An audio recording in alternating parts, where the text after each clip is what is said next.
Welcome back to some sweet muscle videos. We're going to start talking about the scapular sling muscles. In the scapular sling, you have 1, 2, 3, 4, 5, 6, 7 muscles that we're going to talk about.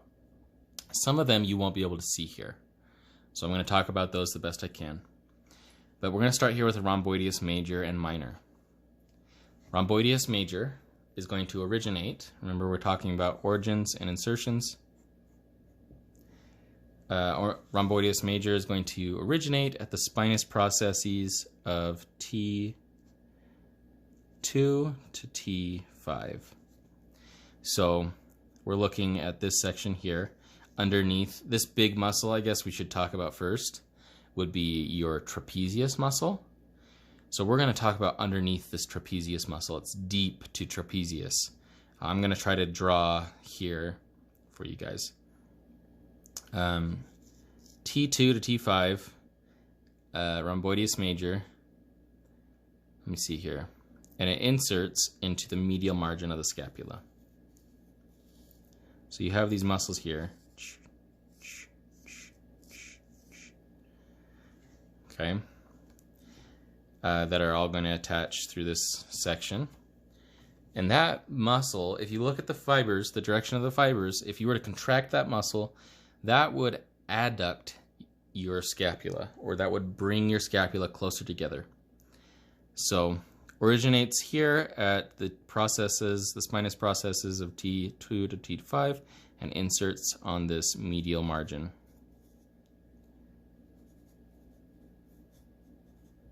Of the scapula.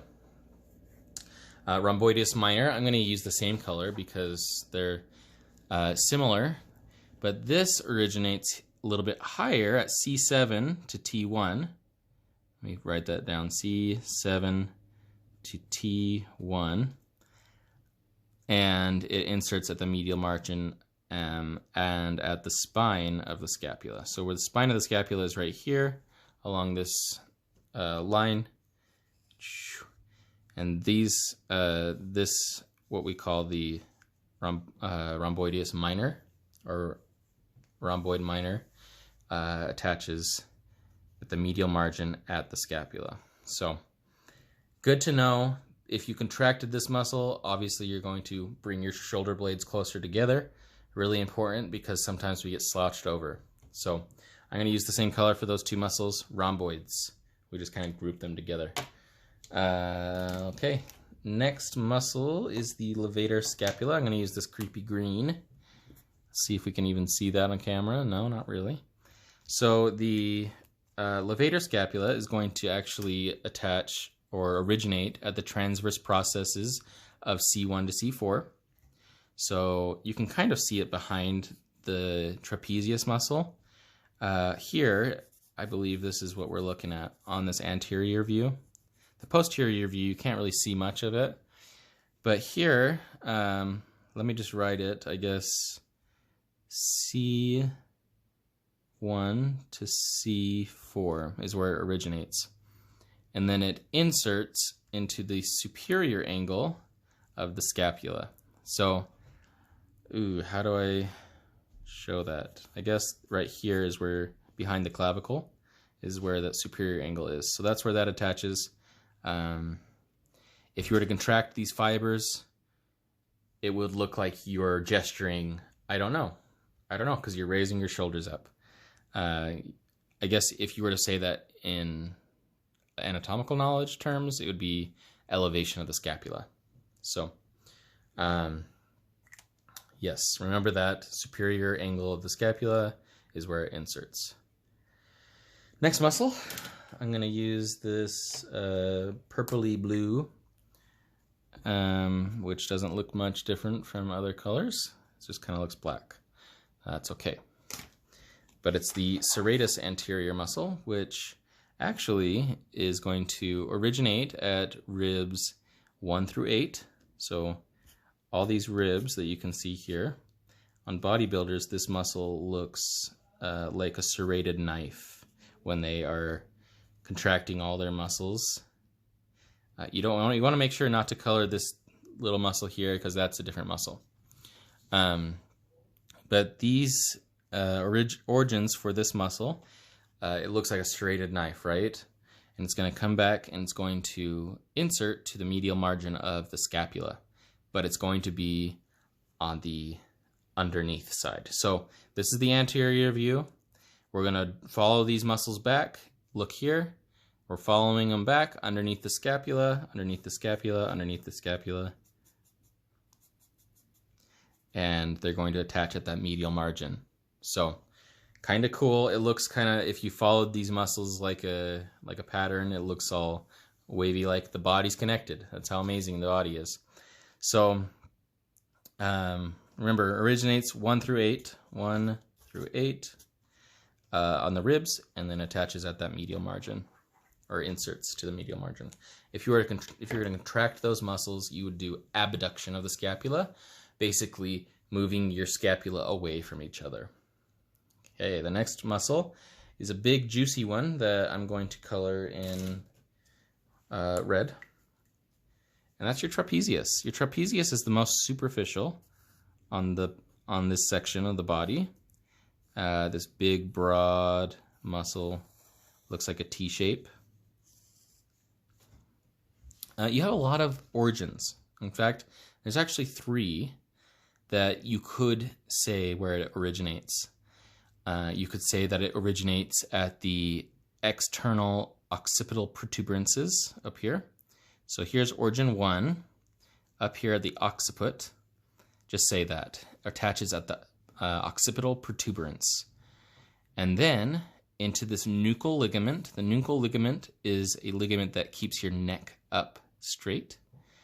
I'm going to say this, nuchal ligament. And then also at the spinous processes of C7 to T12. Basically all along down through here, C7 to T12. This is T12 down here. This is C7 up here.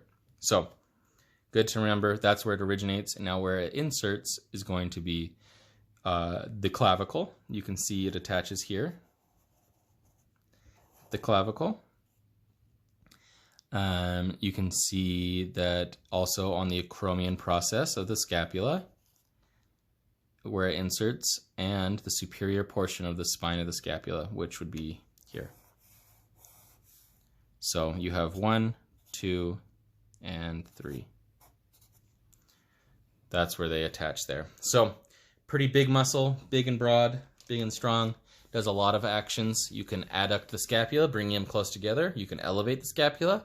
You can extend your neck, which means if your neck was flexed downward, you could extend it back into normal position with this muscle.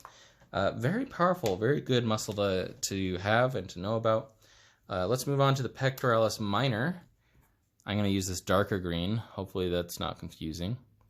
But the Pectoralis Minor attaches here, the coracoid process. Wow, maybe I should see if that's the actual word for it. Coracoid process of the scapula. Coracoid process of the scapula. And it's going to run along through here and insert. Actually, this is where it inserts, and this is where it originates on ribs. Originates on ribs 3, 4, and 5. So remember that with the Pectoralis Minor, it originates 3, 4, and 5 and inserts into the coracoid process on the scapula. Pretty interesting muscle. If you were to contract this muscle, you would do downward rotation of the shoulder or abduction of the scapula, meaning that your scapula would be pulled apart or pulled away from the center of your body, I should say. And to finish off, let's do with this nice orange marker. We have our subclavius. It's not a really important muscle. It doesn't do much. It actually just kind of stabilizes your clavicle. Helps a little bit moving rib 1. It attaches here, rib 1, and inserts onto your the coronoid. Let me see if I can find the correct thing. Coronoid process. Yeah, conoid tubercle. Conoid tubercle. I'm going to say that. Conoid tubercle at the clavicle. Clavicle. and it originates at rib 1. So there you are. You have all of the scapular sling muscles and what they do. If that was kind of too quick, please let me know and I can try to make it a little bit more simplified. Thanks for watching.